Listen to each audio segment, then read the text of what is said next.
जय जिजाऊ, जय शिवराय. मी उमेश शिवगण, मराठी साम्राज्य या चॅनलवरती तुम्हा सर्वांचं सहर्ष स्वागत करतो. And in news from the National Capital Region, activist Sonam Wangchuk's hunger strike has entered its 17th day, with support and concern growing over his health condition. Activists have appealed to Wangchuk to end his hunger strike, citing concerns about his well-being and urging a resolution through dialogue.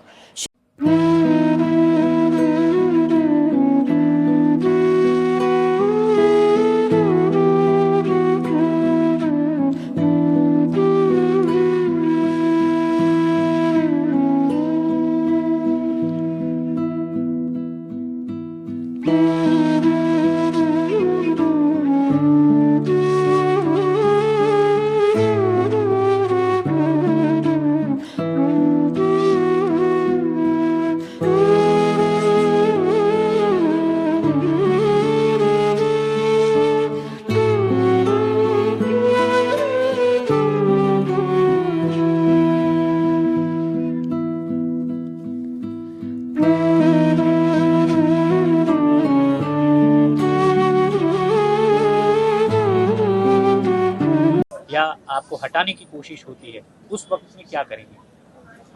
मुझे नहीं लगता है, क्यों कोशिश करेंगे जब मैं ठीक हूँ. मैं रजामंदी से खुद रह रहा हूँ और मेरे जान को अभी तो कोई खतरा नहीं है. शांतिपूर्ण ढंग से बैठे हैं, तो ऐसे में क्यों करें मुझे नहीं समझ आएगी. और करते हैं तो ये हमारे अधिकारों का हनन होगा. हम तो शांतिपूर्ण प्रदर्शन कर रहे हैं, तो देश और दुनिया ये भी देखेगी और लोकतंत्र की हालत भी देखेगी. उससे भी बड़ी बात है कि देश में ईमानदारी की कोई आज मूल्य नहीं है. सब बेईमानी पर चल रहा है, सब चीज बिकाऊ है, एग्जाम के पेपर से लेके वोट तक. तो फिर ऐसे कोई देश कैसे बनेगा? विकसित तो छोड़िए, इस विश्व के समाज में, ग्लोबल विलेज में मुंह दिखाकर, सीना तानकर चलने लायक भी कैसे रहेगा? ये उस बड़ी बात का हिस्सा है. आज 16वां दिन है आपके अनशन का. क्या नरेंद्र मोदी सरकार की तरफ से किसी प्रतिनिधि ने किसी प्रकार का डायरेक्ट या इनडायरेक्ट संपर्क किया आप लोगों से?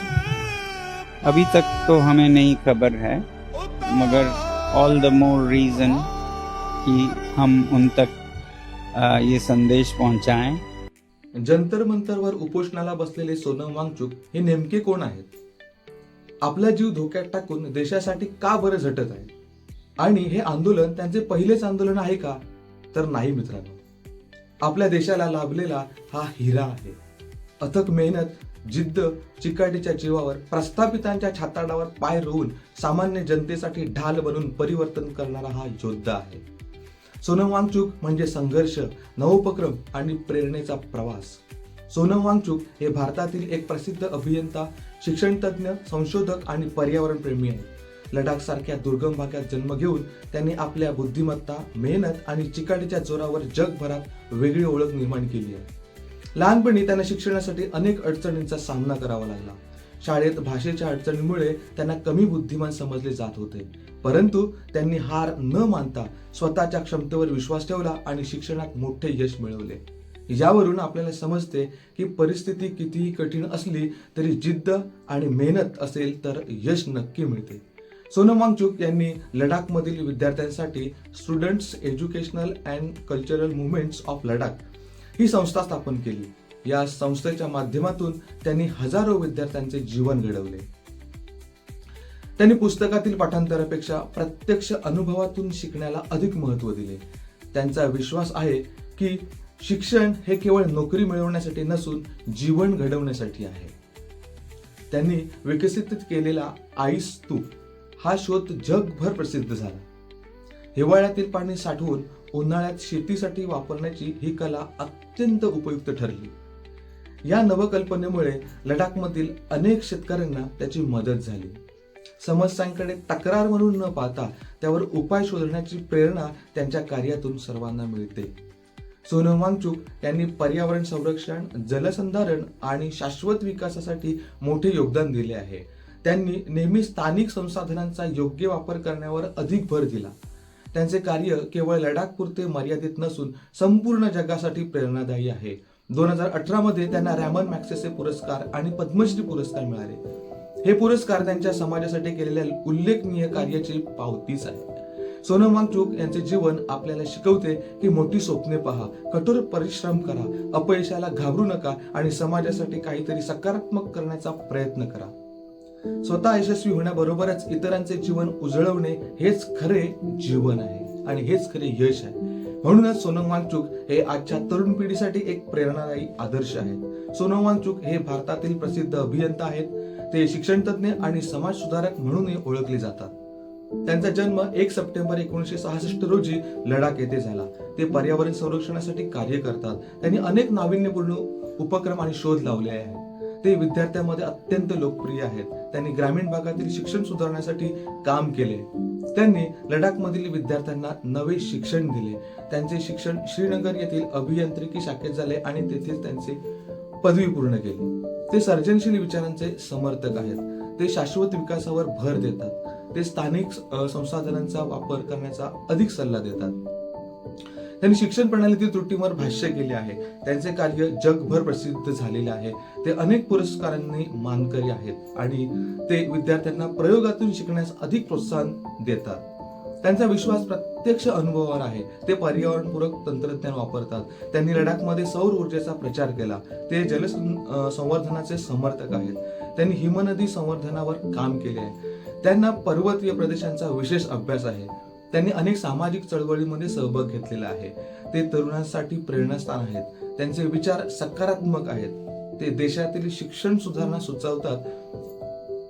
त्यांनी अनेक व्याख्याने सुद्धा दिलेली आहेत. ते नाविन्यपूर्ण कल्पनांना प्रोत्साहन देतात. त्यांनी ग्रामीण नवोपक्रमांना चालना दिली आहे. त्यांचे कार्य संयुक्त राष्ट्रांनीही गौरविलेले आहे. हे हवामान बदलाबाबत जनजागृती करतात. ते नैसर्गिक संसाधन संपत्ती जपण्याचा अधिक संदेश देतात. त्यांनी विद्यार्थ्यांमध्ये आत्मविश्वास निर्माण केला. त्यांचे विज्ञान आणि तंत्रज्ञानाची आवड त्यांना आहे. त्यांनी अनेक संशोधन प्रकल्प राबवले. ते सामाजिक समस्यांवर उपाय शोधतात. त्यांनी लडाखच्या विकासासाठी खूप मोठे योगदान दिलेले आहे. ते स्थानिक संस्कृतीचे जतन करण्याचा अधिक आग्रह धरतात. ते स्वावलंबनाचे महत्त्व सांगतात. त्यांनी अनेक युवकांना मार्गदर्शन केलेले आहे. त्यांची भाषणे प्रेरणादायी असतात. ते साधे आणि विनम्र व्यक्तिमत्व आहेत. त्यांना वाचनाची आवड आहे. ते निसर्गप्रेमी आहेत. त्यांनी शिक्षणात प्रयोगशीलता आणली. ते पर्यावरणीय संतुलनावर भर देतात. त्यांनी जल टंचाईवर उपाय म्हणून अनेक उपाय शोधलेले आहेत. ते शाश्वत शेतीचे समर्थक आहेत. त्यांनी लडाखच्या ग्रामीण भागात काम केलेले आहे. त्यांचे कार्य अनेक देशांमध्ये चर्चिले जाते. ते जागतिक स्तरावर ओळखले जातात. त्यांनी विद्यार्थ्यांसाठी अनेक नवनवीन उपक्रम केलेले आहेत. ते समस्या सोडवण्याची क्षमता विकसित करण्यास सांगतात. त्यांनी युवकांना रोजगाराभिमुख शिक्षणाचा संदेश दिलेला आहे. ते सौर ऊर्जा वापरण्याचे महत्त्व पटवून देतात. त्यांचे संशोधन पर्यावरण पूरक आहे. ते समाजातील बदलासाठी शिक्षणाला अधिक महत्त्व देतात. त्यांनी अनेक पुरस्कार स्वीकारलेले आहेत. त्यांना विविध संस्थांनी सन्मानित सुद्धा केलेले आहे. ते विज्ञान लोकप्रिय करण्याचे कार्य करतात. त्यांनी अनेक पुस्तकांना प्रेरणा दिलेली आहे. त्यांच्या कार्यावर माहितीपट सुद्धा तयार झालेले आहेत. त्यांची विचारसरणी नाविन्यपूर्ण आहे. ते युवा उद्योजकांना प्रेरणा देतात. त्यांनी लडाखमधील शिक्षणाचा चेहरा मोहराच बदललेला आहे. ते स्वच्छ ऊर्जेचे समर्थक आहेत. त्यांनी पाण्याचे व्यवस्थापन सुधारले. ते हिमालयन प्रदेशांच्या संवर्धनासाठी कार्य करतात. त्यांनी अनेक स्वयंसेवी उपक्रमांना पाठिंबा सुद्धा दिलेला आहे. ते सामाजिक जबाबदारीवर भर देतात. त्यांनी शिक्षण आणि पर्यावरण यांची सांगड घातलेली आहे. त्यांना जगभरातून निमंत्रणे मिळतात. ते विद्यार्थ्यांशी सतत संवाद साधत असतात. त्यांची कार्यशैली अभिनय आहे. ते स्थानिक समस्यांचे स्थानिक उपाय सुचवतात. त्यांनी ग्रामीण विकासासाठी योगदान दिलेले आहे. ते भारताच्या नवोपक्रम क्षेत्रातील महत्त्वाचे व्यक्तिमत्व आहे. त्यांनी अनेक तरुणांना संशोधनाकडे वळण्यासाठी प्रोत्साहन दिलेले आहे. ते समाजहितासाठी सतत कार्यरत असतात. त्यांचे जीवन प्रेरणादायी आहे. ते कठोर परिश्रमाचे महत्त्व सांगतात. त्यांनी अनेक अडचणींवर मात केलेली आहे. ते दूरदृष्टी असलेले नेते आहेत. त्यांनी लडाखचा आवाज राष्ट्रीय स्तरावर पोहोचवला. ते पर्यावरण आणि विकास यांचा समतोल साधण्याचा प्रयत्न करतात. त्यांचे कार्य भावी पिढ्यांसाठी उपयुक्त आहे. ते भारतातील प्रेरणादायी व्यक्तिमत्वांपैकी एक आहेत. त्यांचे योगदान देशासाठी अत्यंत महत्त्वाचे आहे. सोनम वांगचुक हे नवोपक्रम, शिक्षण आणि पर्यावरण संवर्धनाचे प्रेरणादायी प्रतीक आहे. असा हा भारताचा हिरा आज शिक्षण क्षेत्राच्या भ्रष्टाचाराविरोधात आवाज उठवण्यासाठी जीवाची पर्वा न करता लढत आहे. अशा क्रांतीवीराला गमावलं तर भारताचे न भरून येणारे असे नुकसान होणार आहे, एवढं मात्र नक्की. मित्रांनो, याबद्दल तुम्हाला काय वाटतं कमेंट बॉक्समध्ये नक्की कळवा. आणि या सरकारच्या दडपशाही विरोधात आपले सोनम वांगचुक आवाज उठवत आहेत, त्यांना आपण कशा प्रकारे साथ देऊ शकतो हेही सांगा. चॅनेलला सबस्क्राईब केलं नसेल तर सबस्क्राईब करा. धन्यवाद.